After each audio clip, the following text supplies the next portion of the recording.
தமிழகத்தில் பாஜக தலைமையிலான தேசிய ஜனநாயக கூட்டணியிலிருந்து அதிமுக வெளியேறிய போது முதல் ஆளாக அதிமுகவுக்கு ஆதரவாக நின்றவர் புரட்சி பாரதம் கட்சி தலைவர் ஜெகன்மூர்த்தி.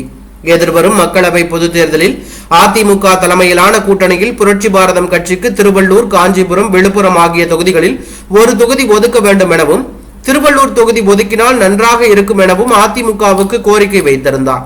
ஆனால் தொகுதி பங்கீட்டின் போது புரட்சி பாரதம் கட்சிக்கு அதிமுக ஒரு தொகுதியை கூட ஒதுக்கவில்லை. இதனால் அதிருப்தி அடைந்த ஜெகன்மூர்த்தி கடந்த சில நாட்களாக மௌனம் காத்து வந்தார். தான் சட்டமன்ற உறுப்பினராக இருக்கும் கேபி குப்பம் தொகுதியில் அதிமுகவுக்கு ஆதரவாக பிரச்சாரம் மேற்கொள்ளாமல் ஜெகன்மூர்த்தி தவிர்த்து வந்தார்.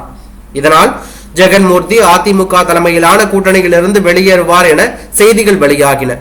இதற்கிடையே தனது கட்சி நிர்வாகிகளுடன் ஆலோசனை நடத்திய ஜெகன்மூர்த்தி செய்தியாளர்களை சந்தித்தார். அப்போது பேசிய அவர், அதிமுக தலைமையிலான கூட்டணியில் தான் புரட்சி பாரதம் தொடரும் எனவும், மக்களவை பொதுத் தேர்தலில் சீட்டு வழங்காததால் வருத்தத்தில் இருந்தோம். சட்டமன்ற பொதுத் தேர்தலில் முக்கியத்துவம் அளிப்பதாக அதிமுக உறுதி அளித்துள்ளது. அதேவேளையில் பெரும்பாலான தொண்டர்களும் அதிமுகவுடன் செல்லவே விரும்புகிறார்கள். இதனால் எதிர்வரும் மக்களவை பொதுத் தேர்தலில் அதிமுக தலைமையிலான கூட்டணிக்கு ஆதரவு அளிப்பது என ஒருமனதாக புரட்சி பாரதம் முடிவு செய்துள்ளது என தெரிவித்துள்ளார். இதன் காரணமாக அதிமுக தரப்பு சற்று நிம்மதி அடைந்துள்ளதாக தகவல் வெளியாகியுள்ளது.